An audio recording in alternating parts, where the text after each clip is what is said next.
Story 1. I still don't understand what happened to me in the Holly Hills Mall parking garage.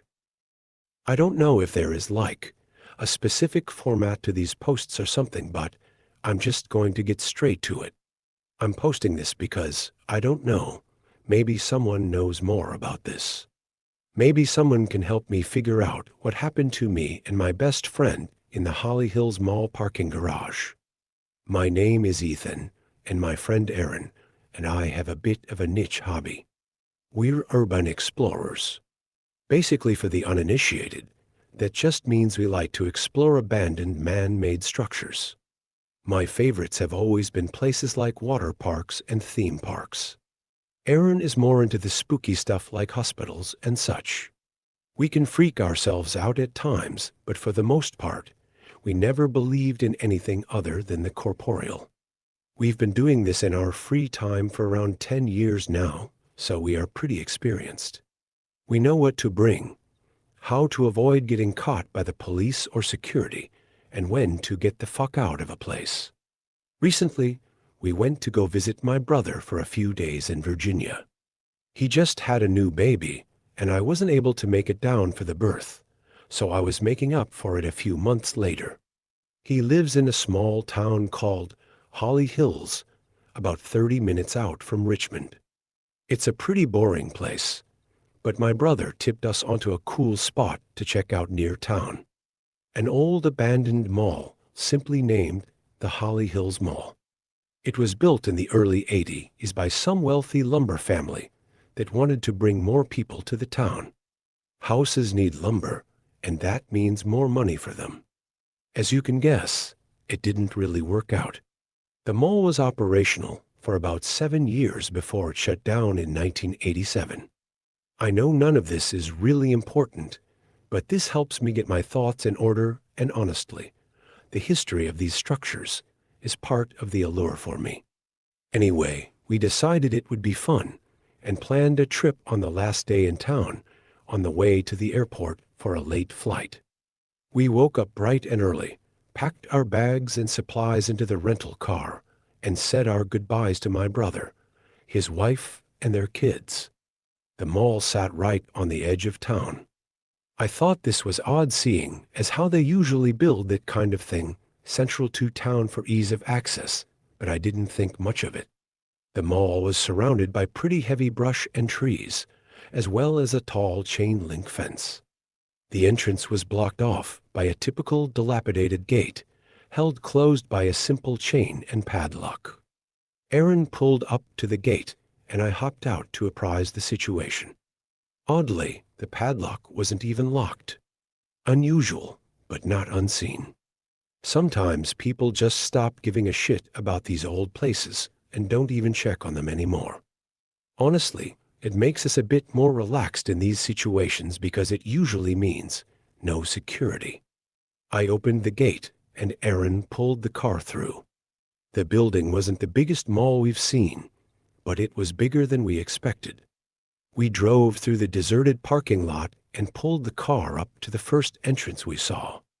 We grabbed our supplies and entered the building.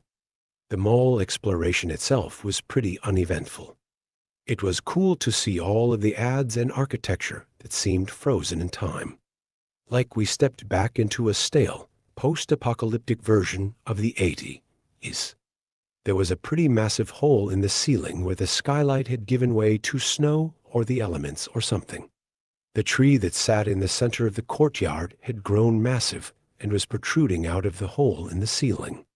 Aaron does these explorations for the fun of it, but I am a bit of an amateur photographer, so I do it for the photos mostly. I snapped a bunch of what I think would have been amazing photos, but unfortunately, I lost the camera. Well, I didn't lose it per se. I know exactly where it is, but we'll get to that. During the mall exploration, I did have a feeling that we were being watched. Distant sounds of glass crunching underfoot, or a figure just out of the corner of my eye that disappears right when you look in its direction. But I knew this was just my mind playing tricks on me. There were no signs of security, and no real reason that, even if the cops knew someone was in the building, they would even care to come check. At least that was my thoughts on it. So I ignored it. We hung out in the food court for a bit, ate some sandwiches we had packed for lunch, and then decided to make our way to the car. We got to the car, loaded up, and headed out. But on our way to the exit, we noticed a parking garage. It was a 5-story garage from the looks of it, and though usually uninteresting, for some reason, Aaron wanted to check it out. We spent less time in the mall than we thought we would, so I figured what the hell, we had the time. We entered the garage on the first floor, marked as floor 0. We drove up to floor 4, did some donuts, and Aaron tried his best to reenact Fast and Furious, Tokyo Drift on the way down. I was clenching the entire time, of course, because I didn't want to die, but also, it was a rental car. We didn't have the money to pay for damage done by joyriding in an abandoned mall parking garage. We got back down to floor 0, had a laugh, and started toward the exit, until we noticed the ramp heading down to a lower floor.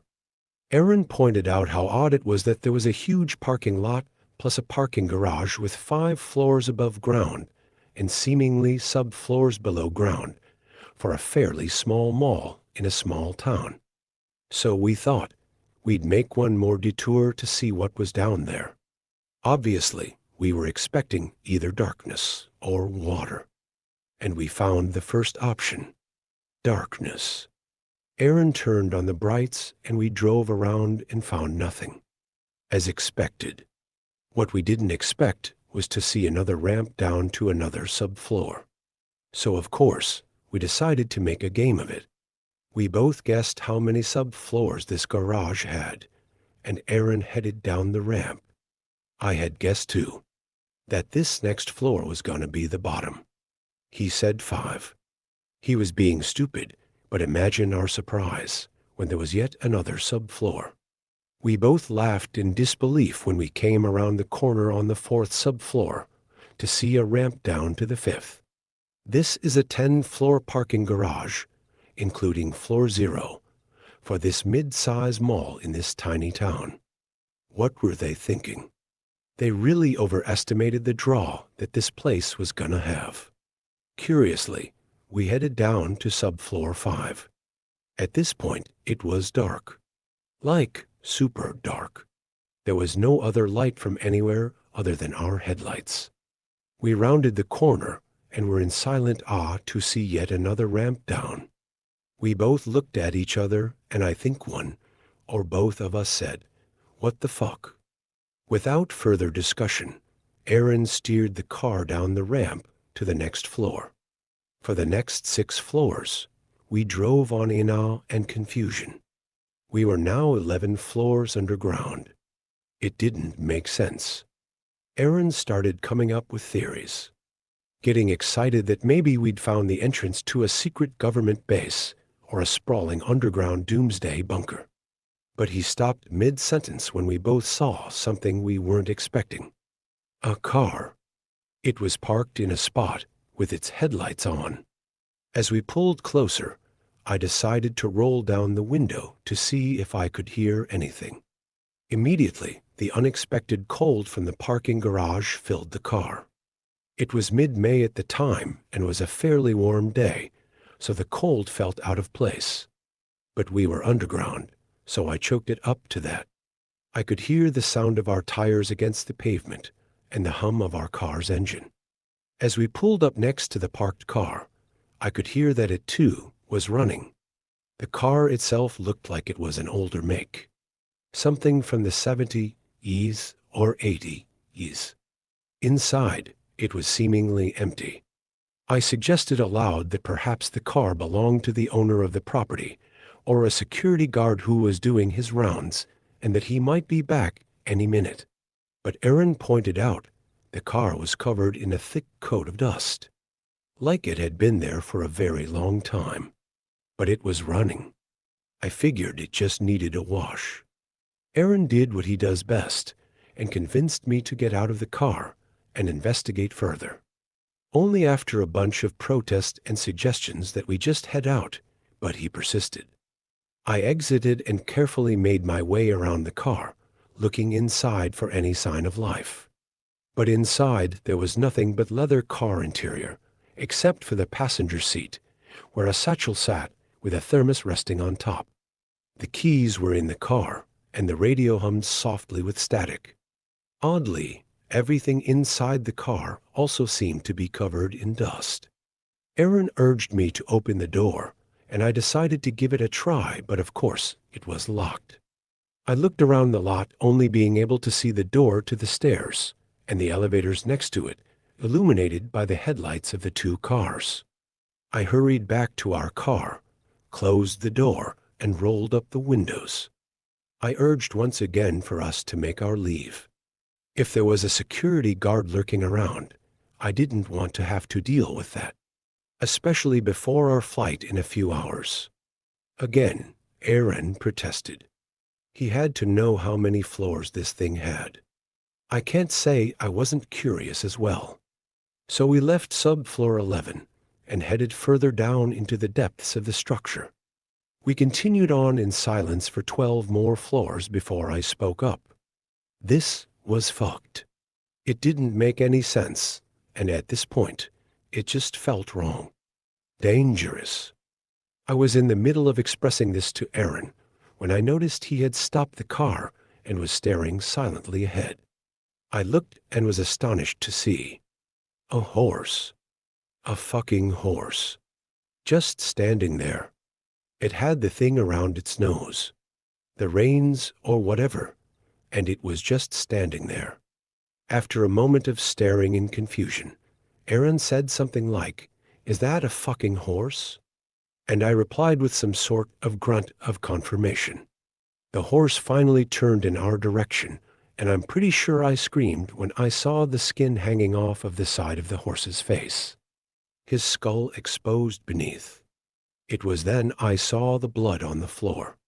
A large streak going from beneath the horse's hooves off into the darkness. I didn't want to know any more. I wanted to get the fuck out of there, and I told Aaron as much. Aaron, against his and my better judgment, wanted to go on. He wanted to know what this all was.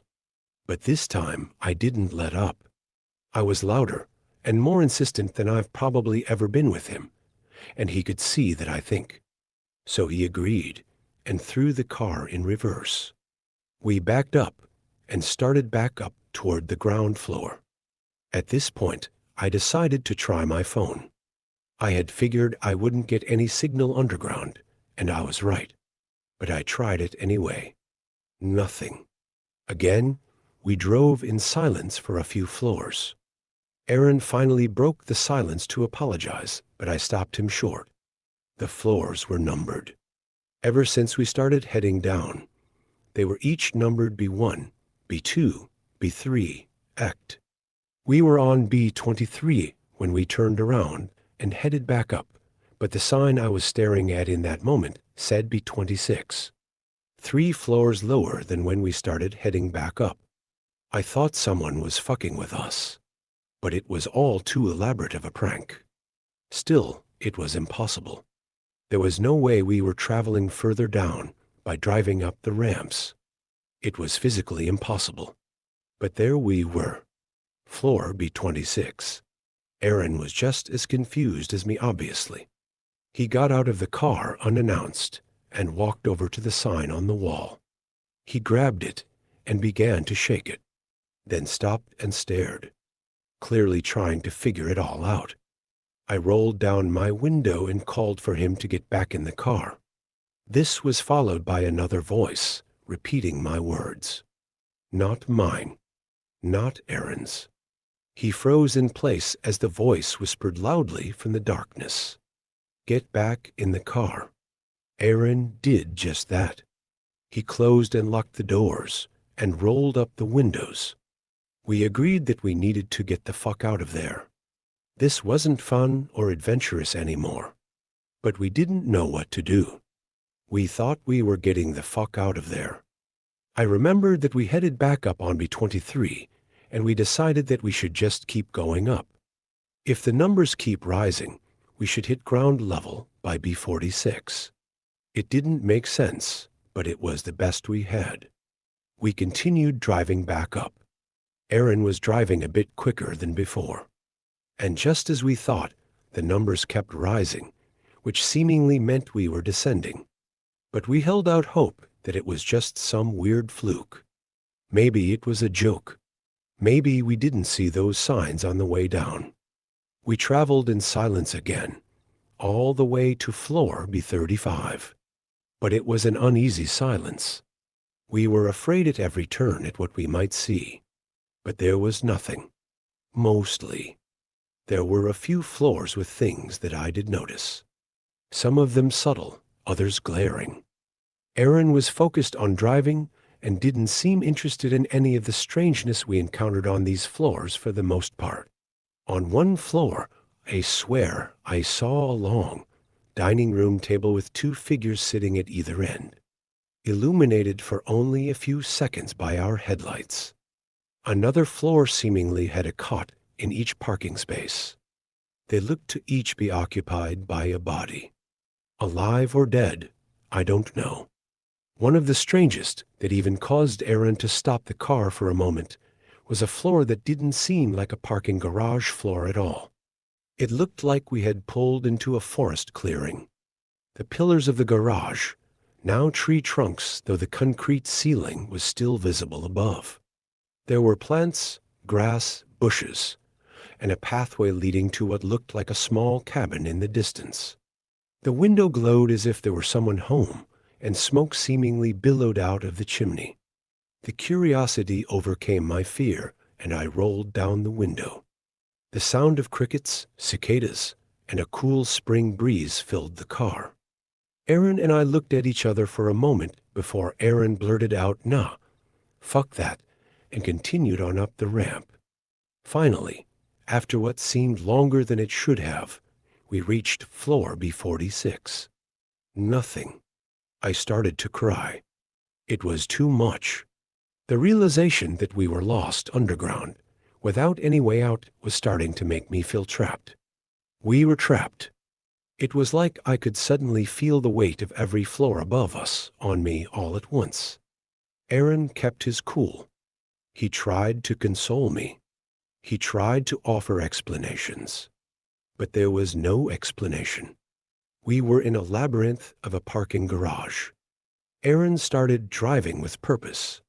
He turned around and started down again. B47, B48, B49. He stopped the car, turned around again, and started driving back up the ramps. B50, B51, B52. He started to scream.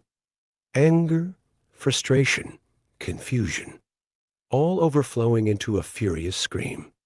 Then, in a deafening echo, his scream reverberated around us, outside of the car, within the parking garage floor. The windows rattled. The car shook and then shut off. We were now in pitch blackness. The interior of the car was only illuminated by my cell phone, which I had plugged into and had been charging. I picked up the phone and turned on the flashlight. Aaron was desperately trying to start the car, but there was nothing. Not even a click. Then he screamed, this time in alarm. In front of us, in the darkness, were two large eyes staring right at us. I have to express that when I say huge, they were massive, each seemingly the size of the wall. They felt almost flat and unnaturally still, but you could feel the consciousness behind them. Something was staring right at us. The whites were snow white, and the irises were an icy cold blue. The pupils were dilated and pitch black. I said fuck at least 15 times in a row, and Aaron slammed his fists on the steering wheel over and over. A voice, seemingly inside the car, whispered again, get back in the car. Aaron's percussive maintenance seemed to have worked because the car started back up, without him even turning the key. Whatever was down here seemed to want us to leave, and we wanted to leave too, but we didn't know how. Aaron put the car in reverse and spun it around. I could still see the eyes in the mirror. He sped up the ramp, totally disregarding the numbers. He drove a good 6 or 7 floors before I noticed something standing out in the darkness. Each floor now had a dim light. I was able to calm Aaron down enough to listen to me, and I pointed it out. He stopped on the next floor to see the light in the distance. It was a door. The door to the stairs is illuminated by an emergency light above it. It was our only chance. It was our last option. He drove over and parked the car in front of the stairwell door, illuminating it fully with the headlights of the car. We both bolted out of the car. Aaron flung open the door, and we started running up the stairs. After the first flight, we saw the number on the stairs. B57. We were ascending. I started to tear up in excitement. We continued on, faster than before. For 20 floors, we basically ran, energized by the fact that the numbers were going down, which meant we were going up. Around B30, we started to slow down pretty significantly. We were still making our way up, but we were tired. It was then that I looked back for the first time. The stairwell above was lit on each floor, but as we made our way up to the next floor, the lights on the previous were turning off. Turning back to head up the stairs, I ran into Aaron, who had stopped in front of me. He was looking up at the top of the next flight of stairs. I looked at what had stopped him. It was a person. A figure huddled in the corner at the top of the stairs. They sat with their head buried into their knees, shaking. Their clothes seemed faded, old and dusty. Maybe a homeless person that had gotten lost. Maybe the driver of the vehicle. I called out gently to the stranger, something along the lines of hello. "Are you okay? Do you need help?" Aaron scoffed. He said we needed help. Screw this guy. He started up the stairs, but when he got near the top, he hugged the rail, facing the figure the entire time. Slowly, he rounded the corner and called me forward. The stranger didn't move. They just sat there, shaking, arms wrapped around their legs, face hidden. They were mumbling something, but I couldn't make out what it was. I followed Aaron's lead and carefully passed the person. Same as before. No reaction. We moved on, leaving the figure behind. Aaron lead as before, and when I made it to the top of the next flight of stairs, I looked back down, startled to see the gaunt face of a man. His cheeks sunken in, his face pale and old, his eyes a piercing pale blue, staring at me silent, unnaturally still. I didn't say anything. I slowly walked up and rounded the corner. He stared at me the whole time. Again, I ran into Aaron, who was looking up at the top of the next flight of stairs. It was a figure. It looked like the same stranger. I looked down at him on the previous floor, staring at me, and the next floor, face buried in his knees. We traded, with the fuck looks, but Aaron said, "Just ignore it and keep going. We're too close," so we did. Every floor after he was there, hiding his face as we approached, staring at us as we left. It was unexplainable, but so was everything else so far. We made our way up, finally reaching B1. This time, there was no man in the corner. I looked back to the previous top step, and he wasn't there either. I felt like this was a good sign for some reason. We made our way up to floor 0 and were relieved to see light shining through the cracks of the door. Aaron stopped for only a moment and pushed through the door. He began to laugh. I followed him through, but the cold of the parking garage was back. There before us were the bright headlights of a car. Our car, where we left it on floor B58. I had no words. Aaron walked back into the stairwell and fell to the floor, distraught and broken. I told him we can just keep going. We could keep going up, but he wouldn't move. He was tired and defeated. His stoic bravery had finally given way to hopelessness and fear. So I decided to go up to the next floor to check it out. I ran up the stairs, and I felt a sudden warmth. I could see the light through the cracks of the door, but I knew it was different. I knew it was the sun. I burst through and was blinded by the sudden light of the sun. After the hours and hours in darkness, it took a few moments for my eyes to adjust. We had made it. We were free. We were alive. I ran back down to the previous floor to tell Aaron, but he was gone. I ran out through the door, into the garage to check in the car, but he was nowhere to be seen. I called for him, shouted at the top of my lungs. My voice echoed through the parking garage, but nothing. I didn't know what to do. I started down the stairs, but stopped cold. I couldn't go back down. I couldn't get lost down there again. And then I saw, on the top stair of the floor below, the figure was back. It was Aaron, sitting in the corner, his hands wrapped around his knees, staring at me. I called to him. I ran down to him, but when I got to the stair, he was gone. I looked over the railing down at the next flight down, and there he was again, staring. I couldn't go down anymore. I couldn't. I called to him, pleaded with him to come with me, to get it together and get the fuck out of there. But he just stared. I promised him I would come back. I cried as I turned around and made my way out of the garage. As I left my best friend behind to save myself, because I was too scared. I ran from the parking garage, across the parking lot, past the gates, and to the road. Finally, my phone had a signal, and I called the police. They came out, and I tried my best to explain what happened. I knew it sounded crazy, but I told them the truth. They went and checked out the parking garage. They searched the entire thing, as well as the mall and surrounding area. Nothing.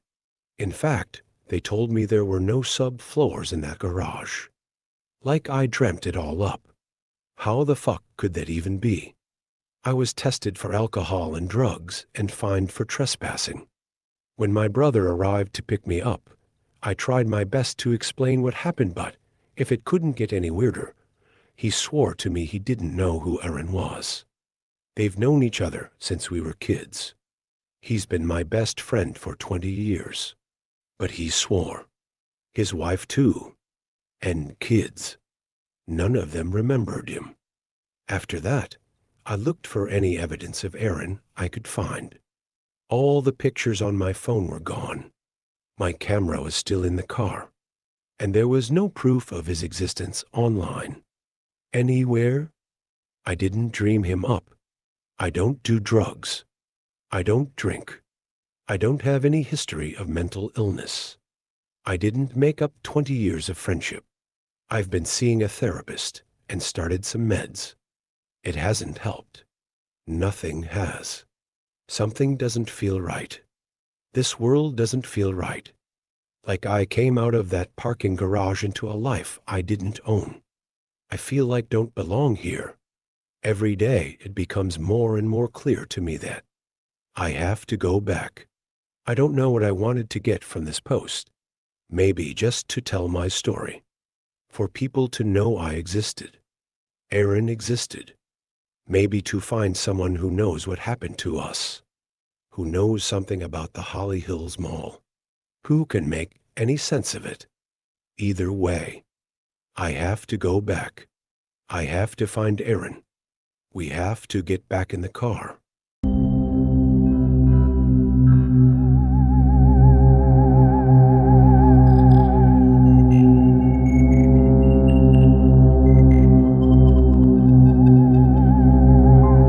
Story 2. I rented a room in the house I grew up in, just to see if I could still hear the sounds in the attic. I had always heard that certain individuals, after experiencing traumatic events during their childhood, would unconsciously block them out, sometimes going years without remembering them. A condition called dissociative amnesia. But I had never, ever, in my wildest dreams, expected that I would be one of those individuals. That is, until one day when I was cleaning out the attic of the new house that my wife and I had just bought, a memory suddenly popped into my head. It was of me, as a young boy, tossing and turning in my bed at night, terrified by the sounds I had heard coming from the attic, directly above my second-floor bedroom. That's odd. I thought to myself, unfamiliar with such a memory, and skeptical that it had actually happened. That's when they all came rushing back to me. Memory after memory of my childhood self, cowering under my blanket in the dark, terrified by the strange noises that I'd heard emanating from the attic, night after night. Fuck. I thought to myself, as I began to recall those events actually happening to me. And so, I eventually resolved to believe that all of the memories were in fact actually real. But what I couldn't quite make sense of was why hearing those sounds was so traumatic, that they had caused me to block them away for 20 years. So I did what any right-minded person would do, and attempted to suppress them again. But I guess the mind has a mind of its own, and no matter what I did, I couldn't stop thinking about the sounds that I'd heard as a child.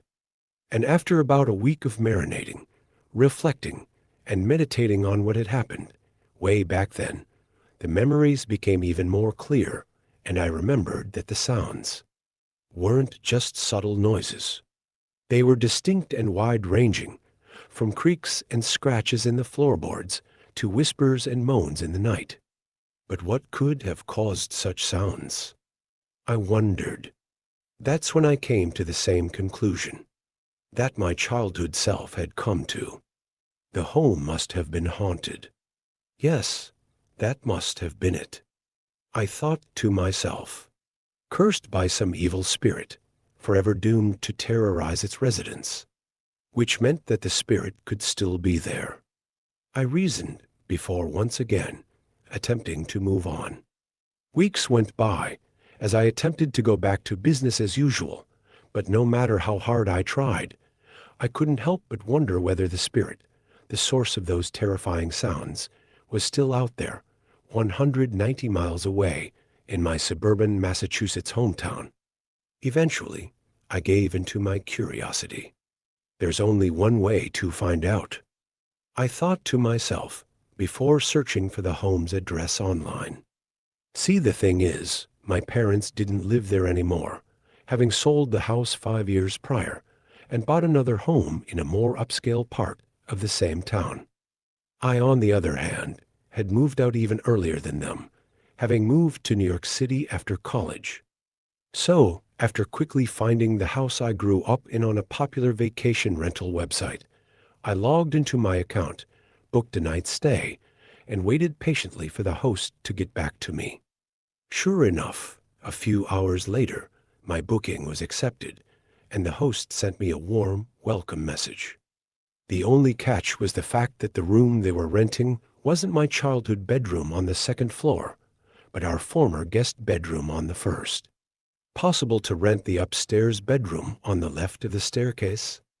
I grew up in the home and would love to go down memory lane. I messaged honestly on the rental site's app, to which the host replied, "Unfortunately, we converted that bedroom into a storage room. It's filled with a lot of our junk. Is there enough space to sleep on the floor?" I asked, going out on a limb. "Are you sure? If you're paying the same rate, it'd make no difference to us." "I'm sure." "Thank you." A week later, I was on a bus to Boston. 5 hours after that, I was on a commuter rail to the South Shore. An hour later, I was picking up my rental car. And 30 minutes after that, I was stepping into my childhood bedroom, which, sure enough, had been converted into a storage room, junk strewn everywhere. This will do, I thought to myself as I tossed a comforter on the floor and made a makeshift bed. Aren't you going to visit us while you're in town? My mom asked over the phone after I had told her I was in town for the night. Won't you please spend the night with us tomorrow? All right, I agreed. Fine. I'll stay with you tomorrow. You know you could stay with us tonight too, right? What are you doing renting a room there? My father pried after my mother handed him the phone, trying his best to understand why on earth I would do that. I didn't blame him. For nostalgia's sake, Dad. Now, please tell Mom it's just one night, and I'll stay at your place tomorrow night. Fair enough, he said. See you tomorrow. See you tomorrow, Dad. I spent the next few hours just lying in bed, waiting patiently for nightfall as I distracted myself on my phone. Until the sun finally set, and I turned off the light, put down my phone, and stared up at the ceiling, my ears at the ready. But after about an hour of silence, I started to grow tired, and my eyes slowly began to close as I drifted off to sleep.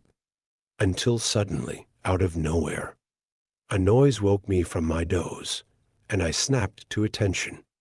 Sure enough, it was coming from the attic.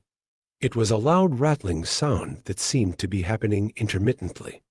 There it is, I thought to myself as I jumped up to my feet. It's not the exact sound I remember hearing, but it must be related.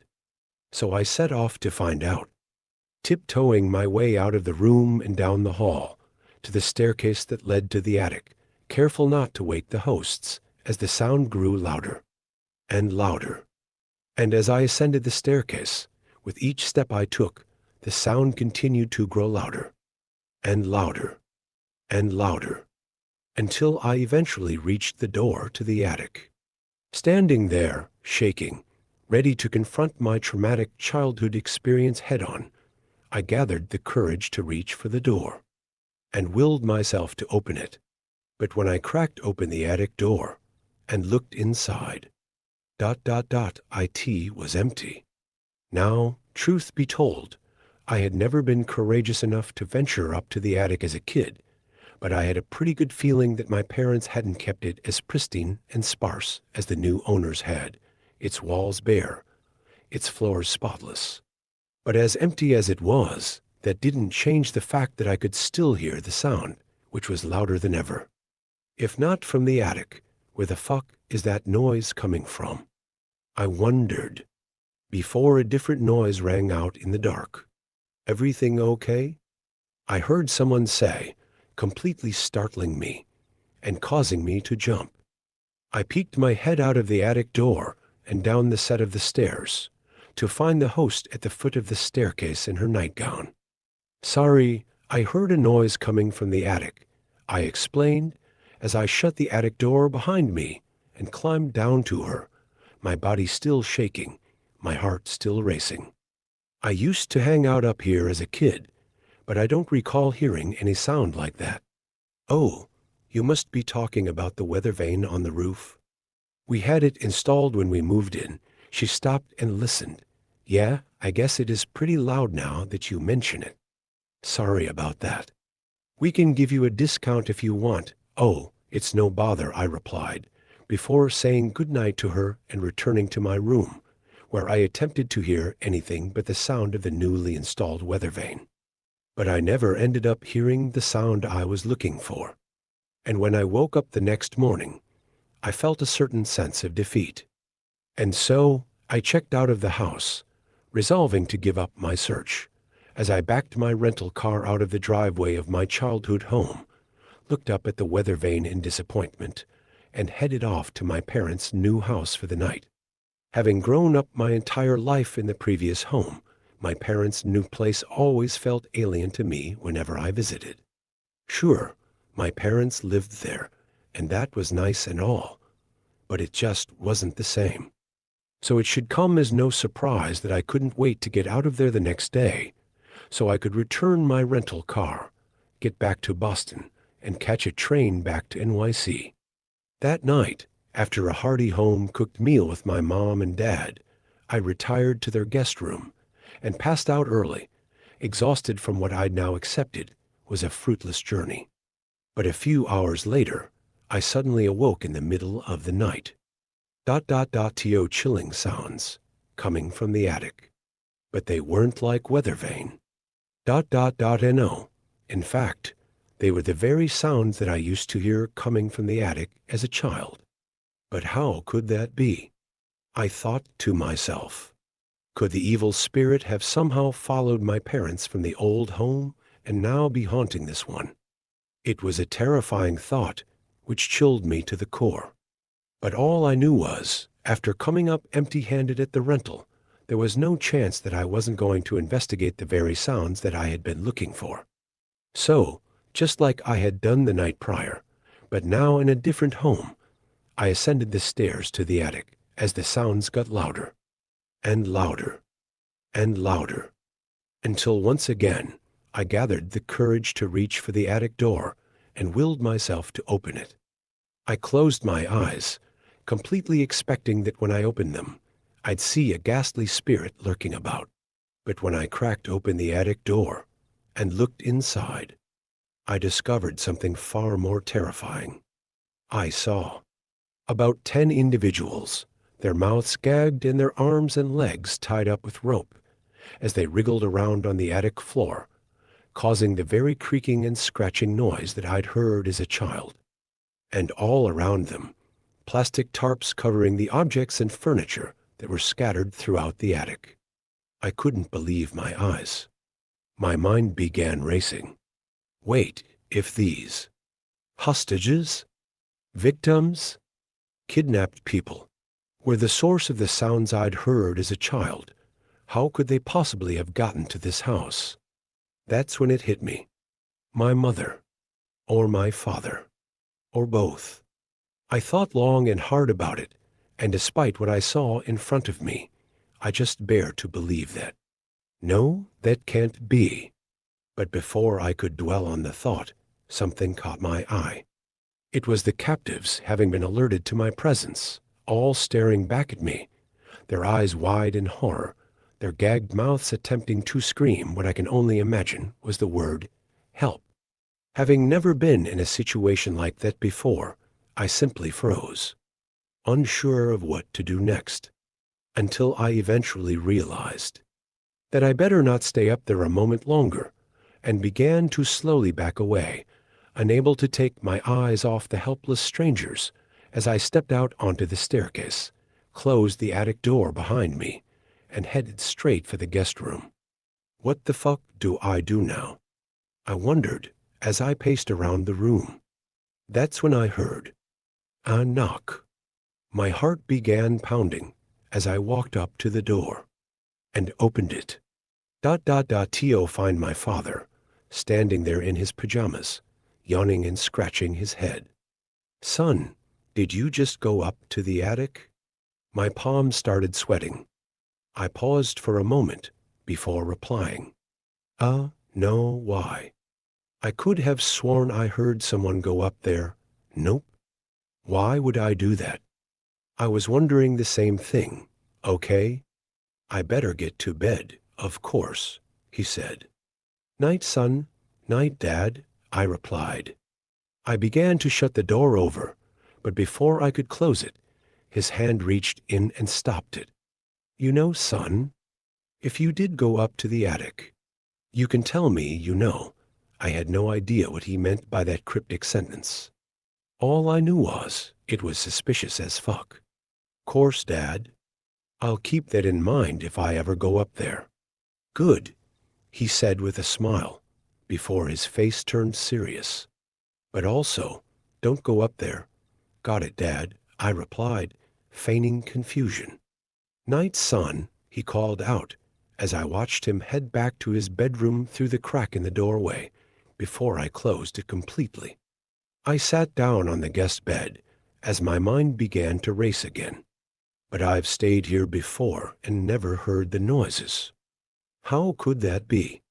I wondered before more memories started pouring back to me.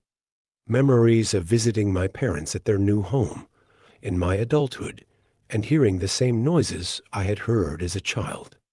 That's when I realized That not only had the dissociative amnesia been blocking out the sounds I had heard as a child, but it had been blocking out every memory of the sounds right into my adulthood. Until I stepped foot into my own attic, and the memory floodgates were opened. Knowing now that either one or both of my parents had been consistently kidnapping and imprisoning innocent people in their attic over the course of 20 years and across to houses, I started to panic.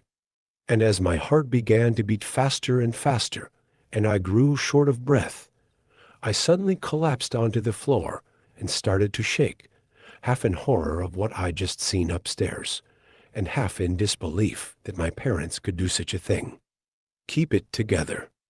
Just get out of here, I thought to myself before regaining my composure, packing my bags, and sneaking out of my parents' new house in the middle of the night.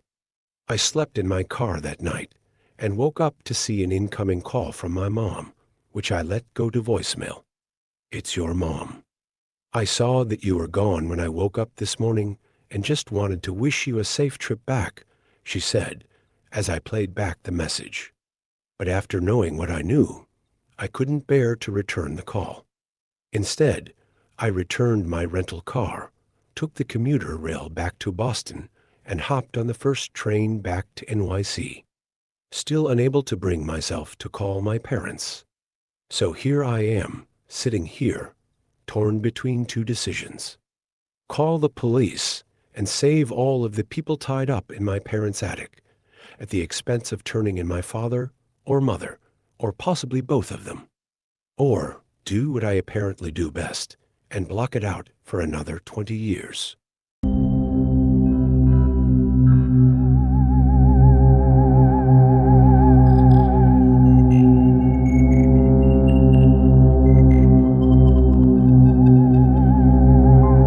Story 3. My husband started teasing me after I suffered a serious head injury. I literally can't go on like this. Back before my head injury, my husband and I had this cheesy ritual. If I ever got held up late at the office and needed to catch the last train home, he'd wait for me at the station and accidentally brush against me as I disembarked at the platform. He'd put on a bashful voice, acting like we were meeting for the first time, and say, "I'm sorry I bumped into you, ma'am. It's just you've the most distracting green eyes. Could I maybe walk you home?" And every damn time, it made me melt like butter in a hot pan. Yes, I know I'm lame, but one night, the platform was empty when those automatic doors hissed shut behind me. My stomach lurched. Exiting the station, a concrete set of stairs spat you out into a long, filthy, poorly lit underground tunnel. And this was the real reason for Darren and I's tradition, because neither of us liked the idea of me walking home by myself. As my calls went unanswered, I stood there, my leg bouncing up and down. Lampposts flicked on beyond the iron fence surrounding the station, and the sky grew darker until finally I saw no choice other than to set off as quickly as I could. Inside the underpass, sputtering halogen bulbs were spaced out every 10 meters or so. I half walked, half jogged from one flickering pool of light to the next, inhaling through my mouth to avoid the combined stink of 1,000 relieved bladders. Halfway along, a rapid skitter of footsteps rushed up behind me. I spun around. My chest collided with something solid. Then two hands shot out and grabbed me by the wrists. In the dim light, I could make out dark hair and a set of deep blue eyes. I heaved a giant sigh of relief. "Darren." "Darling," the man answered. Altogether, the hairs along my arms and neck stood on end. It wasn't my husband. My brain went into full-blown panic mode, which means the rest of the encounter is still a giant blur, but I know I lashed out with punches and kicks. My fingernails raked the man's left eye and gouged his nose. He kept yelling something, but it was impossible to hear beneath my screams bouncing off the walls. At one point, I bit down on his hand, hard, and his skin's rough texture is the part clearest in my mind. After that, There are images of me lying in a gathering pool of blood while the man apologizes. And if I really squint my memory, there's confused glimpses of sharp teeth intermixed with a haze of darkness. From there, everything jump cuts to a ring of empty faces towering over me. Those faces were like the expressionless mannequins you see in shop windows. With my heart in my throat, I thrashed around in a soft bed, screaming until the mannequins rushed to restrain me.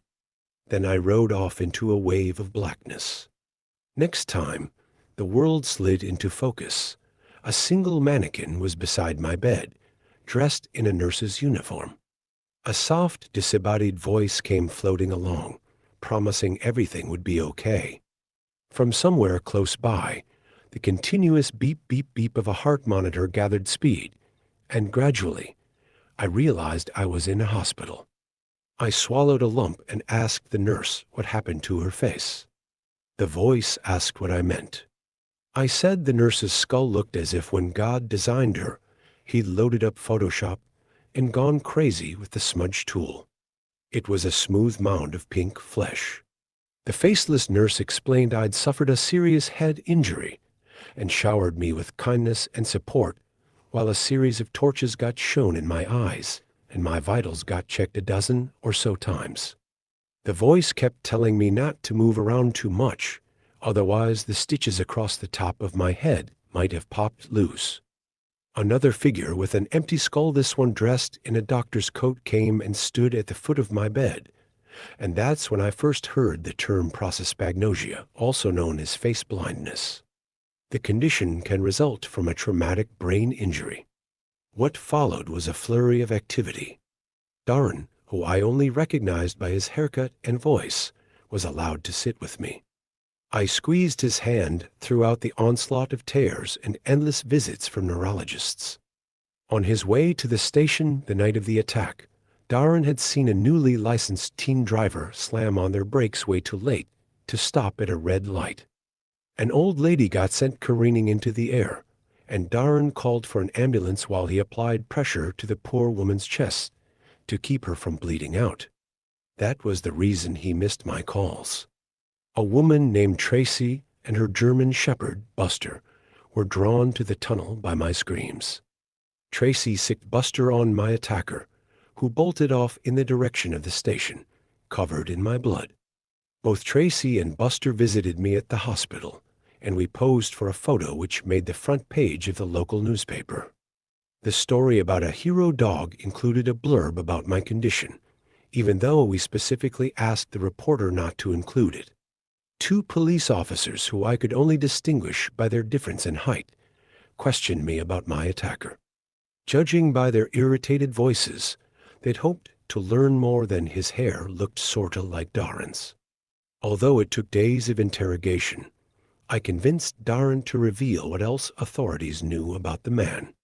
It turned out, after Buster chased him to the platform, the bastard took off running along the curved track. Tracy called the police, who went after him, flashlights in hand, but only discovered a discarded backpack a quarter-mile north. So far as anybody could tell, my attacker dropped it climbing a fence to escape into the loading bay of a warehouse. Inside the pack, they found creep shots of me, along with journal entries and love letters filled with strange details about our supposed relationship. The officers said he might have been stalking me for as long as half a year, living out a fantasy in which we were husband and wife. Their promises they'd have him in custody soon rang a little hollow. In the weeks I spent confined to the ward, I got a crash course in how difficult life with prosopagnosia really is. Dressed in their identical hospital gowns, my fellow patients were impossible to tell apart unless they had a unique feature, like green nail polish, and I suffered a mild panic attack every time somebody in my inner circle changed their hairstyle or bought a new outfit. After a whirlwind of scans and tests, the doctors suggested I should consult a specialist, although I could tell they hadn't much faith I would ever recover. Good thing I never wanted to be a police sketch artist. Because some of the creep shots were taken from the back garden, Darren and I moved to a new house on the opposite side of town. Any time I caught a glimpse of my reflection, my pulse launched into the stratosphere, so I insisted we not keep any mirrors. Early one morning, a fortnight later, a stranger with a profile matching my attacker's knocked on the front door. I'd already grabbed a vase that sat on a nearby side table when, in a silly voice, Darren said he was sorry to bother me, but that I had the most beautiful eyes he'd ever seen, and presented me with a bouquet of roses. He was teasing me again, playing make-believe like old times. Now on the verge of a heart attack, I told him I needed to sit. He apologized 1,000 times. I told him it was okay, but that I'd prefer we never did that silly role-play game ever again. He of course agreed. In the weeks that followed, my confidence in my ability to read people swelled. Everybody had a tell, be it a tendency to wear noisy jewelry or a compulsive habit of scratching their ear. In time, I adapted to this new way of seeing or not seeing the world. Until tonight. There we were, watching Rick and Morty in the bedroom. I'd never liked cartoons before, but since the Diagnosis live-action stuff had become tricky to follow, so I gravitated towards anything with bright colors and distinct patterns. Afterwards, as I lay facing the wall and scrolling through Reddit, Darren pulled on his navy robe and shuffled off downstairs to use the bathroom. I was still reading the same post when footsteps came marching along the hall. Straight away my skin prickled. Why? Was it the speed? Or maybe the rhythm? As the door creaked open, I glanced over at Darren, still in his robe. By the time he crossed the room and slid in next to me, my spine was slicked with sweat. I could still smell the woody scent of his cologne, so what set off the alarm bells in my mind? As an arm reached out and coiled around my stomach, my heart thrashed against my chest. At the corner of my eye, a blank face stared straight at me, silent and unmoving. The way that rough hand probed my stomach and the taste of those foul breaths, it all evoked memories of the tunnel. I rolled toward the wall, suddenly trapped beneath the hot cavern of bedclothes, and that brings us to now. I can't tell if I'm being paranoid or if the figure beside me is my stalker posing as my husband. If it is my stalker, he must have learned about my condition from the article and is living out his fantasy. I'm afraid what might happen if I run or call the police. I'm not even letting myself think about what happened to Darren. But it could also be I'm freaking out over nothing, like before. There's no way to be sure without making it obvious I'm suspicious. So I'm just gonna lie here pretending to browse Reddit until whoever's beside me's breaths fall into a slow, rhythmic pattern. Then I'll slip away as quietly as I can. So if you don't hear from me again, you'll know my instincts were correct. Wish me luck.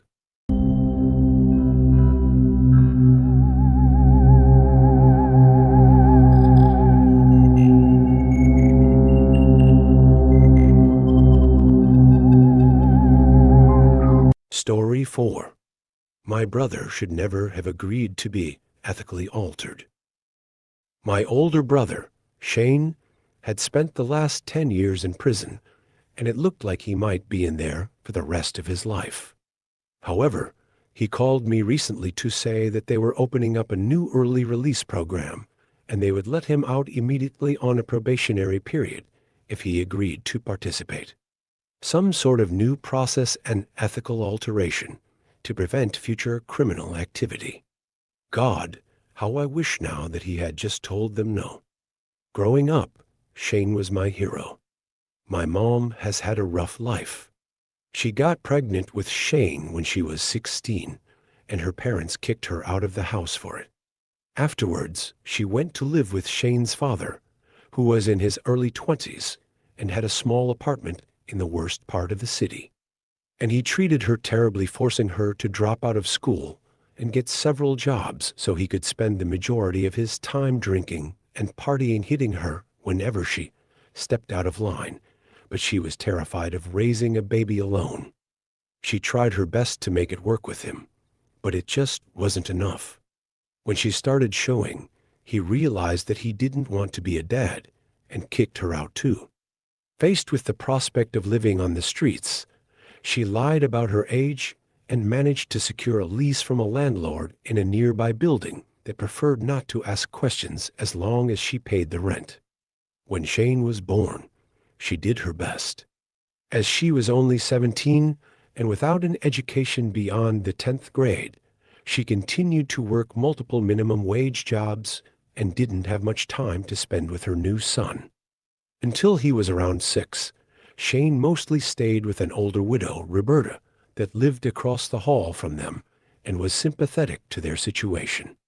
Then Roberta died, and Mom decided that Shane was old enough to just stay home alone while she was working, or increasingly, staying out late with friends or on dates. Mom fell hard into drugs and drinking to cope with her situation, and took comfort in the worst men. None of them ever stuck around for more than a few months, but even still, many of them left their marks on my mother and on Shane. Coming of age in this environment of loneliness, poverty, and violence, Shane was a troubled child. He was constantly in detention at school, getting in fights with other kids, stealing, and generally raising hell around the neighborhood. That is, until I came along. One of Mom's short-lived flings resulted in her second pregnancy, another boy, and I was born a little over 2 months after Shane's 12th birthday. Seeing that she wasn't going to change her ways overnight and become Mother of the Year, he took it upon himself to be my primary parental figure. He changed my diapers, did the weekly shopping, fed me, bathed me, cooked, cleaned. He did everything that he could to make my childhood better than his had been. It became his mission in life to be the father that neither of us had ever had. At school, he opened up a little bootleg shop out of his locker where he'd sell candy, trading cards, snacks, and once he was in high school, cigarettes and liquor, just to make a little extra money to buy me clothes and toys. And then, when he turned 16, he took a job at a local auto shop working on cars in the evenings after classes to help pay the rent and our other bills. I never understood where he found the energy to do it all. It was around this time that I started school myself. He packed my lunch every day and made sure that I got on the bus in the morning. With his supplemental income, Mom was able to quit one of her jobs to be home, to get me off the bus at the end of the day and to make dinner at night. Now, I'm not sure if he said something to her, or if it was just her seeing him picking up so much of her slack, but she began to sober up a little and made more of an effort to be a mother to me than she had with him. It was too late for her to repair much of her relationship with Shane, but I began not to dread the time that I had to spend alone with her. After he graduated, Shane went to work full-time as a mechanic in the shop and started making decent money. With his grades, he could have gone to college, moved away, and studied something interesting, made something of himself. But it wasn't even a thought in his mind. His dream was for me to go to college, for me to grow up and do something important. All he wanted to do was save up enough money that he could buy us all a small place out in the suburbs and put me through school. So he continued to work his ass off, and Mom picked up more hours too. They both put money away each month into our future fund, and I ended up having a largely normal childhood while we counted down the days until we could get out of our crappy apartment. We didn't have much, but we had each other, and that was enough. And just when it looked like we were finally going to be able to make it happen, something terrible happened. When I was 14, Shane got arrested. He was always looking for opportunities to make extra cash to help us save up faster and start our new life, and his boss, Mr. Franks, would give him side work sometimes. Mostly, this involved him driving one of the cars from the shop and dropping off or picking up a package here or there. He never knew what was in these packages, nor did he care to ask, but he was always well compensated for his efforts. Then, one night, Mr. Franks told him that he had a slightly different assignment. Shane was to drive an associate of Mr. Franks to a house, drop him off, wait for him to come back out, and then take him right back to where he picked him up originally. That was all the information Shane had, but it seemed like a simple enough task, and he would be making double his normal fee for doing it, so he agreed. Things went all right for the first half of the evening. Shane picked up Mr. Frank's friend at the address Mr. Franks supplied, and the man gave him directions on where to go next. They didn't speak beyond him grunting, "Go left here. Right here. Take the next exit," at Shane every so often, and they never exchanged names. It was a little over an hour before he directed Shane to kill the headlights and pull into the driveway of a home well outside the city. The man gave him strict instructions to stay inside the vehicle and leave the engine running in case they needed to make a quick getaway before exiting and slinking nimbly towards the house. At this point, Shane was apprehensive. He debated simply leaving the man behind and driving back to the city. Yet, he knew the money was going to be enough to put us over the edge and we'd finally be able to get our house. So, he sat quietly and waited, telling himself that the man was just breaking in to steal something, or maybe take some compromising photos of someone. But with the windows down, Shane then heard something that made his stomach drop. Several quick pops came from inside the house, and Shane looked up to see flashes of light in the upstairs window corresponding with them. Gunshots. Shane panicked. He threw on the headlights and tried to turn the car around as quickly as he could. No amount of money was worth him getting involved in whatever he was currently involved in, and he was just getting ready to punch the accelerator and fly out of the driveway when a loud bang on the passenger door made him jump. The man was wrenching the door open forcefully and dove into the seat, screaming at Shane to drive and get us the fuck out of here. Seeing no other options, Shane obliged and whipped back out onto the road while the man kept yelling expletives. Shane realized that he was in severe pain, and when they passed under a street lamp, he saw that the man was clutching his stomach and his hands were covered in blood. Fuck. Motherfucker shot me. Shit, I'm losing a lot of blood. I'm not feeling too good. His voice was faltering with each word he spoke, and he suddenly slumped over against the window. Shane tried to shake him, told him to wake up, but he got no response. Not knowing what to do, he searched for the nearest hospital on his phone and followed the directions to it. He parked on the curb near the emergency entrance and dragged the man inside, announcing loudly that he'd been shot and needed help.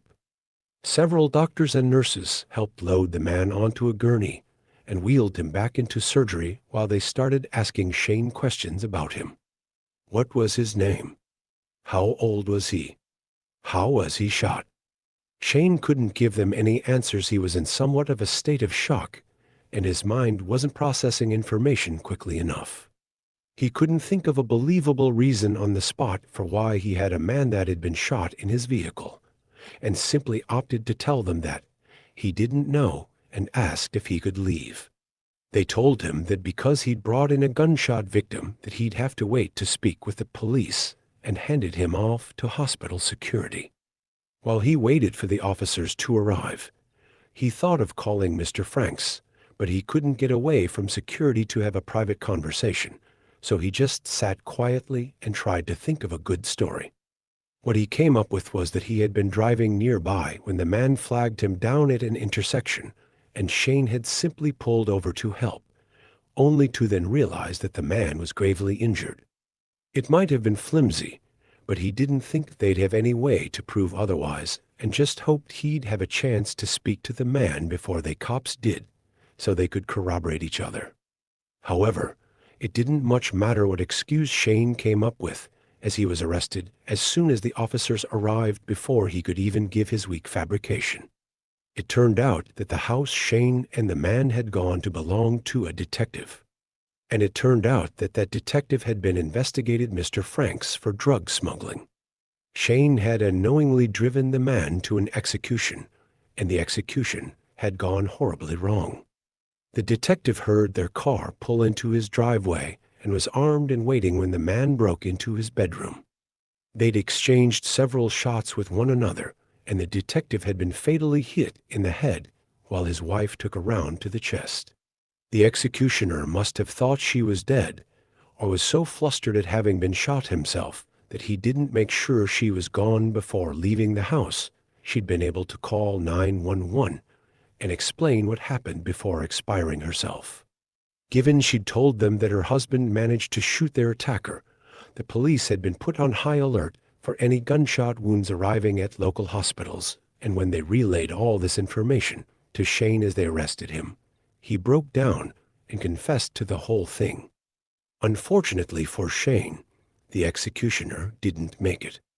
Shane tried to explain to the officers that he had no idea what was going to happen when they drove to the house, but they wouldn't hear any of it. Mr. Franks was arrested too, but he of course had an alibi for the night, and they couldn't find any evidence to tie him to hiring the man. What's worse, Mr. Franks tried to pin the whole thing on Shane. As Mr. Franks explained it to police, he had complained to his employee that the deceased detective had been annoying him and making his business difficult. He had no idea that Shane would try to kill him over it. The evidence showed that Shane had been driving the car, and there was nothing forensically to tie him to actually being in the house or having pulled the trigger, so they charged him with accessory to murder. With his word against Mr. Franks and no hard evidence either way, they didn't believe they could prove that Shane had indeed planned the whole thing, but they could definitely prove that he'd helped the murderer kill a detective and his wife in cold blood. They threw the book at him. We spent all the money that we had on his defense, even though he tried to tell us not to. But no matter how much we worked to argue that Shane hadn't a clue what he was doing that night, we couldn't prove it, and the court wanted to see justice for such a heinous crime. He was given a sentence of 30 years to life and hauled off to the state penitentiary with us barely having time to say goodbye. For the next 10 years, I visited him as often as possible, and he called me whenever they'd let him. Mom and I had ended up destitute again after the trial, and our hopes of moving on to better things were dashed. She fell back into her old ways, and I was left with the burden of trying to keep us both afloat. Worse than she was before, she wasn't able to hold down steady work, and I had to take on several jobs to pay our bills. No matter her faults, she was still my mother, and she had been good to me for years. I couldn't just leave her to die in squalor. Mine and Shane's dreams of me going to college once I graduated high school evaporated. Yet Shane remained optimistic. It's one thing that never ceased to amaze me about him. All those years he spent grinding when I was younger, all throughout his trial, and even throughout his time in prison, he always kept a positive outlook, always wore a smile. Better times were just around the corner in his mind, and he continued to encourage me in every one of our conversations that we'd figure it all out someday. But I knew he was having a hard time with his sentence. He wanted desperately to get out to help me, and Mom and his living conditions were awful. He tried his best to hide it, but he looked sickly whenever I saw him, and often bore the marks of having been in fights. The little food that he did receive made him ill, and he mentioned that he sometimes had to sleep on the floor if they ran out of bunks. My brother had just been trying to make us a little extra money to improve our lives, and now he was suffering for it, and maybe would be for the rest of his life. Then, a few months ago, he called me and was far more excited to talk than usual. He told me that he'd been selected as a potential candidate for the prison's new early release program. At the time, he had 20 years left before he'd be eligible for parole, but if he agreed to participate, they'd set him free right away. As it was a new process, there'd be some additional oversight on his time outside, and if things weren't going well, he could still be brought back in, but it was a chance. That sounds way too good to be true. I said, "What's the catch?" Well, they said I'd have to undergo an experimental procedure. Called it being ethically altered, cutting-edge science, they say, though. Apparently, it removes your criminal tendencies or something, and can guarantee that you'll never commit another crime. But the beauty is, I haven't really got any criminal tendencies in the first place, so it shouldn't do anything to me. He was speaking so quickly, I barely caught it all. I was hesitant. I didn't know Shane. I don't like the idea of you being used like some kind of lab rat. And what do they mean, ethically altered? That sounds. I didn't know. Is it like a surgery they want to do on your brain? Yea, I know it sounds a little off, but it's just a term the prison probably came up with to make it sound nice for the people outside. Anyway, they said no surgery, no drugs. They won't tell me exactly what the process is. Guess it's top secret shit, but apparently there's nothing physically invasive about it. My guess is they're going to strap me into a chair or something and put a helmet on me that'll pulse some kind of waves through my brain and try to rewire it to be more docile for thinking that he might undergo a procedure that would potentially alter his brain. He was sounding remarkably nonchalant. Dude, that sounds super sketchy. If they won't tell you what exactly they're going to do to you, what if it fucks up your brain? What if it kills you? I was growing less convinced that this was a good idea with every word. It won't kill me. They gave a guarantee of that. Yes, they said it will change me, but like I said, they were talking about removing my criminal tendencies, and you know that I'm not really a serious criminal or anything. Look, this is an opportunity for us, Jack. 10 minutes, that's how long they said the whole process takes. 10 minutes, and I'm back with you and Mom. 10 minutes, and we can get our lives back on track. I can get a job, and we can save up money again. You'll go to college. It'll be just like we planned. Mom will probably even get out of her shit spiral and start helping out again. His last few sentences made me realize that he hadn't been calling to ask for my opinion on his participation in the program. You've already signed up, haven't you? I asked him. He paused. I love you, little brother. The line went dead. I didn't hear from him again after that. He normally called once every few days, but the phone didn't ring for a week. When I got a day off work, I drove up to the prison to see him in person, but I was told that I couldn't. He was apparently sick and in the infirmary. I told them that he had been talking about participating in the new early release program and asked if his illness was related. That they told me that he just had the flu. However, they also said that there was no new early release program that they were aware of.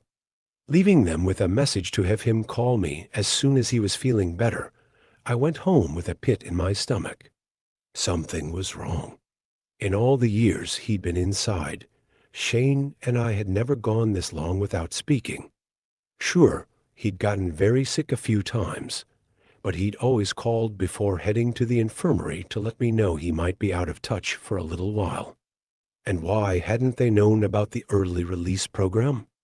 Were they lying? Did something go wrong with the process and they were trying to cover it up? Or had it really been so top secret that not everyone in the prison was privy to the information? In any case, I knew all I could do for the time was wait. Another week passed without a call, and I made another trip to the prison, where I received the same story. He was still sick, and I couldn't see him. I was more forceful this time and demanded that they let me visit him in the infirmary if he was really that ill. They told me that that would be impossible. It wasn't until they threatened to escort me out physically and not allow me back for future visits that I finally capitulated and left of my own accord. After the third week with no word from Shane, I was convinced that something terrible had happened to him, and the prison was trying to hide it. I called up there so much asking for information on him or this program that they blocked my number, and I was on the brink of writing directly to the government when my phone rang. It wasn't Shane, it was someone from the prison informing me that we could come pick him up the next day. He was being released on parole. That was it. I started to try to reply with questions, but they cut me off, just saying, "He'll be available at noon," before hanging up on me. I couldn't believe it. 3 weeks of radio silence, and now, suddenly, He was getting out. They were really letting him go. I was going to have my brother back. But any excitement of mine at having him returned was tempered with wondering what state he'd be in when we brought him home. They put him away believing that he had potentially had a large part in planning the murder of an innocent man and woman, one of them being a member of law enforcement. What had they done to him that made them so convinced he was no longer a danger to society? I only needed to wait until we picked him up the following day to understand why they weren't worried about him anymore. Shane had been right about one thing. Mom was different with the prospect of him coming home. She only had half her normal morning, helping of vodka, and actually ironed her clothes, although her hands were shaking so badly as she did it that it didn't help much. We even had our first real conversation in years about how things were going to be okay now that he was coming back. Yet, when we saw him, we quickly realized that it wasn't going to be the homecoming we'd hoped for. Shane was different. The smile that he always wore was gone. In fact, all the life that normally filled his face seemed to be missing. He wore a vacant expression and stared into the distance as if he recognized nothing in front of him. When I called his name, he turned to face me, but it was as if he only did it because he recognized the word Shane and not his brother's voice. I wrapped him in a hug and asked if he was okay, told him how happy I was to see him and that he was free. He didn't hug me back. His arms lay stiff at his sides. Shane had always been a big hugger, especially with me, and I'd expected that on his first day of freedom, he'd give me a huge squeeze. I got nothing. Pulling back, I grew worried. Shane, what the hell? Are you okay? What did they do to you? I shook him slightly as I asked. I feel okay, he responded so mechanically that I could scarcely recognize his voice from the AI ones that are used for voiceovers. Just when I was about to begin screaming at the guards that were helping escort him to explain what was wrong with him, a thin, dark-haired woman in a lab coat approached us and introduced herself as Dr. Kosick, head of the new program. Are you Shane's brother? She asked. He listed you as his post-release guardian. Yea, I am. What the fuck did you do to him? I snapped at her. She considered me coolly. Your brother is one of first people to undergo a revolutionary new process that is going to change the way we handle criminal justice in this country. No longer will we need to lock away the worst members of our society forever. We'll be able to give them the alteration, and they'll be able to rejoin the rest of us. You should be proud of him, she said, with an air of condescension. That's not my brother. I didn't like her superior attitude. Shane has never stood still for more than 10 seconds in my entire life. Look at him. Shane hadn't moved an inch from where the guard that was escorting him stopped him when we walked up. He looked over towards me and Dr. Kosick whenever he heard the word Shane, but then, realizing we weren't speaking directly to him, turned his head straight forward again and stared blankly into space. You need to lower your voice. She bore an expression of annoyance. I understand that the effects of the process may be shocking at first, but you'll see, in time, that he's better off this way. You have to remember that your brother committed a heinous crime and likely would have done something similar in the future, had we let him out via the normal practice. In any case, the effects cannot be reversed. What we need to discuss now is the path forward. Fuck you, lady. I was seething. You don't know shit about him. He was innocent. He was a good man. And what do you mean? The effects can't be reversed. You change him back now. I don't care if he sits in here for the rest of his life. At least he'll be himself. She was starting to mark some things off on a clipboard, and I could tell was only half listening to me.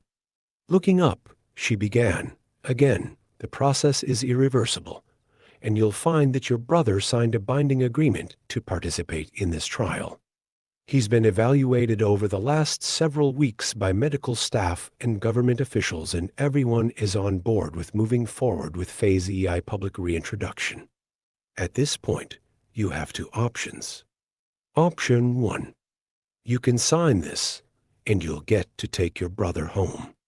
For the first month, you'll call me daily to discuss how he's doing, and we will make periodic home visits to inspect in person. We'll help him get work, so he can start contributing to society again like a law-abiding citizen. You will not disclose anything about this process to anyone, and if anyone should ask how he got out early or why he's acting so differently, you'll simply say that he's been reformed and he was released early due to good behavior and overcrowding. Any violation of these terms, and he will be brought right back here, and you will lose all future visitation privileges. Option 2. You don't sign this, and we take your brother right back inside now, and you also lose all future visitation privileges. And before you start spouting off about legality or suing us or anything of that nature. She could obviously see the fury in my eyes. You should know that we have backing from the highest levels. Your case would go nowhere. Now, if you could hurry up and make your decision, please. I have several more of these to do today. She returned to her clipboard. I was shaking with anger. Clearly, to her, Shane was nothing more than a variable in her experiment. He wasn't a person, a brother, a friend, a human at all, just a note on her clipboard, an alteration for her to study. But what choice did I have? She had all the power, and she knew it. If I fought her or refused, she'd take Shane away, and I'd never see him again. And if he'd been living poorly before, it would be nothing to how I imagined him living inside now, sitting on his bed day in and day out, wasting away with that blank stare on his face. Wrenching the clipboard from her hands, I signed the agreement. We rode home in near silence. Both Mom and I tried to ask Shane questions about the process he underwent, but all he could tell us was, "I don't remember." I was just about to ask him what he did remember, to see if he even really knew who we were when he abruptly announced, "I am tired. I need sleep again." His voice had no emotion behind it. It sounded as if a computer was reading off lines of code. Wondering now if they'd turned him into some sort of cyborg, I looked in the rearview, half expecting to see red eyes staring back at me, but I was surprised to find he'd already fallen asleep. Instantly, as soon as he'd said it, he'd needed sleep. He went to sleep like it was the next line in a command string. I made a plan to go over his entire body with the metal detecting wand that I had at home from one of my security jobs as soon as we got through the door. When we arrived at the apartment complex and parked the car, he was still snoring. I had to open the back door and shake him slightly to wake him. In the past, when I'd woken him from a deep slumber, he'd always been a little grumpy. It was the only time I was cautious around him. On instinct, I stood slightly back as he opened his eyes, awaiting a tirade of frustration and asking for 5 more minutes, but he just stared straight ahead again. "Shane," I said his name. He turned to look at me, but didn't reply. "Hey, we're home. You can get out of the car now, and we can go inside." I wondered how much of his behavior was due to the alteration, and how much might be due to him having been in prison for 10 years and always having to be told what to do. "Okay," his vocal cords made the sound, but it's hard to describe. It wasn't his voice. I know that doesn't make much sense, but I've heard that voice for 24 years. I know the quality, the cadence, the inflection. It just wasn't his. Mom had already given up. She'd started crying on the drive home, and the minute we parked, she'd run upstairs. I knew to go hit the bottle, or maybe something stronger. Shane exited the car, and I closed the door behind him. Surprisingly, he started walking towards the elevators, like he knew where he was going. I decided not to say anything and see if he remembered where he lived. He hit the up button as he should have, and he selected the correct floor once he was inside. When we exited on our floor, he made a direct line for our unit. I followed him closely and watched as he opened the door, just as he'd done hundreds of times before. However, he stopped right after stepping through the threshold and stood stock still again. I nearly crashed into him. He seemed to be waiting on the next set of instructions, so I told him to go sit at the kitchen table for now. Okay, the voice came again. Just as I'd planned to do on the drive back, I ran my wand all over his body and found he had no metal inside of him. I felt his head for signs of stitching or scarring and discovered nothing. I checked every inch of exposed skin for surgical markings, but at least to my untrained eye, he was clean. The entire time I did my examination, Shane didn't move, nor did his expression change. That blank stare just fixated on the wall in front of him, and I got the impression I could do nearly anything to him, and he wouldn't respond. I sat down at the table across from him and started asking the questions that I'd wanted to ask in the car. "Hey, Shane." His eyes met mine, and it was only then that we were sitting down and I was looking directly into them that I truly saw that there was nothing behind them. Whatever it was that made Shane was gone.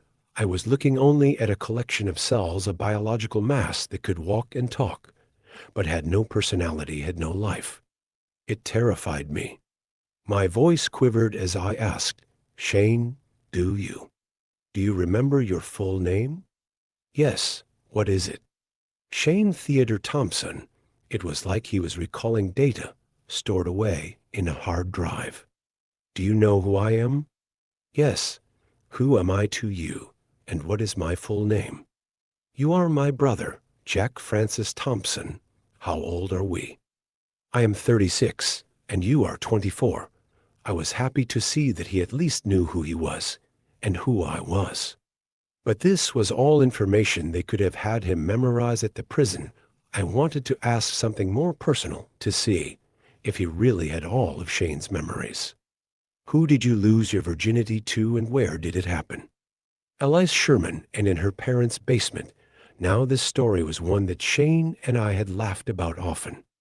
Elise's father had come downstairs while they were in the middle of the deed, and he chased Shane out of the house with Shane's pants around his ankles. It had woken the neighbors, and several of them got an eyeful of Shane's business, while he desperately tried to pull his pants up and dive back into his car. But this time, he relayed the information with no humor, no crack of a smile, remembering the absurdity of it all. The information was there, in his head, but it was as if he had no connection to it. I realized that they hadn't removed his criminal tendencies as they told him they were going to do. They'd removed him. I don't know how they did it, and at the time, I still wasn't sure what they'd done, but I knew that he wasn't there anymore.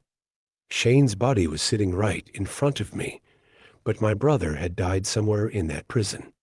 Over the next several weeks, I kept my agreement with Dr. Kosick. I called her daily and informed her of how things were progressing with Shane. There weren't really any changes to report. As she'd stated they would, they helped him secure a job at the local grocery store, and she checked in on him in person twice. She couldn't have been more delighted with the success of her program. If you could really call it that. I surely didn't. Yes, Shane hadn't committed any crimes and seemed highly unlikely to ever do so, but Shane also hadn't done much of anything. He was operating on what I would have called pure animal instinct outside of being given direct instructions. When he was hungry, he ate thirsty. He drank when he needed to use the restroom or sleep. He did that as well. But beyond that, I had to tell him to do anything. Shower, brush his teeth, get dressed, go to work at the grocery store. He had to be given specific tasks by his boss, and he was able to perform them perfectly. But he took no initiative beyond doing exactly what he was told to do. And that's what it seemed our lives would be from then on. Shane had given so much of his life for me, sacrificed his entire future. I didn't mind helping him for once, and decided that I would continue to support him in this state until the day that one of us died. But then, last week, something changed. Shane and I share a bedroom, and I awoke around 3:00 a.m. to an odd scratching noise. We're no strangers to rats in our building, But this was different, and it was coming from near Shane's bed. I walked over to investigate, using my cell phone light to check for vermin. I couldn't find anything. And as I approached, the noise simply stopped. Too tired to care much, I went back to sleep with plans to look into it more in the morning. Yet in the morning, those plans were driven straight out of my mind. It was the smell of bacon that woke me the second time, and I opened my eyes in confusion. Mom hadn't gotten up to make breakfast in years, and Shane hadn't cooked anything since his return. He just ate pre-made meals or leftovers from the fridge. Rolling over, I saw that Shane's bed was empty, and I sat up quickly in astonishment. I'd had to tell him to get out of bed every morning since he came back. What was going on? Then I heard it. Laughter. Shane's locker drifted through the doorway. Him and my mom were having an animated conversation in the kitchen. I heard my name through the cackles. Bleary-eyed, I walked in to join them and saw that Shane was at the stove, happily frying up breakfast, while Mom was at the table smiling and having a cigarette. "Speak of the devil," Mom said, and Shane spun around. He ran over to me, spatula still in hand, and wrapped me in a massive hug. Stunned, I only feebly returned it as he said, "Good morning, little brother. So glad you're awake. We were just talking about the time that you tried to make me a birthday cake, and you mixed up the salt and the sugar." He started laughing hard and pulled back. I was at a loss for words. He was acting just like his old self. Was I dreaming? As he tried to step back towards the stove, I grabbed his face with both of my hands and looked directly into his eyes. There was life there again, but still there was something off about them, a darkness I didn't remember from before. There was a sudden flash of black, and I leapt back, gasping. "What's the matter, Jack?" "Still shocked at how much better looking I am than you." He laughed some more and went back to his cooking. It was a trick of the light, I told myself. Just be happy that he's acting like himself again. Maybe after a few weeks, the effects lessen or something. But I couldn't shake the feeling that there was a coldness in Shane's laughter that hadn't been there before. Whatever my reservations, we had the best family breakfast we'd had since Shane was put away. We reminisced about old times, talked about our future. I nearly cried at how happy I was to have my brother truly returned. After he left for work, I called Dr. Kosick to give my update, and I debated whether I should tell her the truth. Shane's behavioral change was positive in my view, but she might not see it the same way. Maybe she'd want to take him back and do the process over again. But the first words out of her mouth when she picked up were, "Is he acting differently today?" She sounded anxious. Her tone made me nervous. Maybe something had gone wrong with some of the other participants. Yeah, he was acting like his old self this morning. He even got up and made breakfast." I replied, "Did you notice anything strange about him?" How did she know? "Nothing serious. I just thought there was a kind of, I dunno." His eyes looked different. "What's going on?" "Shit, just hang tight. I'll come out and check in on him tomorrow." And she suddenly hung up. My heart was hammering. She knew something she'd been expecting, exactly what I told her. I tried to call her back, but it went straight to voicemail. For the rest of the day, I tried to act as normally as possible. Just as she'd instructed, I went to work myself, but had a hard time concentrating. I wondered how Shane would be that evening. But when he returned from his shift, he did so with a bag full of groceries in his arms and announced loudly that he was going to make us a 5-star meal. Seeing his smiling face pushed my concerns down, and I chalked Dr. Kosick's behavior up to her process possibly failing. Maybe whatever she'd done had reversed itself, and she was not, in fact, going to revolutionize criminal justice in this country. With that thought, I wondered if this might be the last night I'd have with my brother before they hauled him back to the prison to do more tests or simply lock him away again. I decided if that was the case, that I should stop my worrying and just enjoy the evening with my family. We ate, we drank, we laughed, we sang it was a perfect night, until we fell asleep. I awoke again around 3 o'clock a.m. The scratching had returned, louder this time, and I looked over towards Shane's bed. "Fuck," I whisper-yelled, as I sat up and slid back towards the wall. Shane was sitting bolt upright in his bed, with his feet down on the floor. He was glaring at me. There was a malevolent grin on his face, illuminated by the digital clock on his nightstand. "The fuck are you doing, man?" I yelped. There was something about his presence. It was dark and heavy. It made the air around me oppressive, and I was struggling to get full breaths in.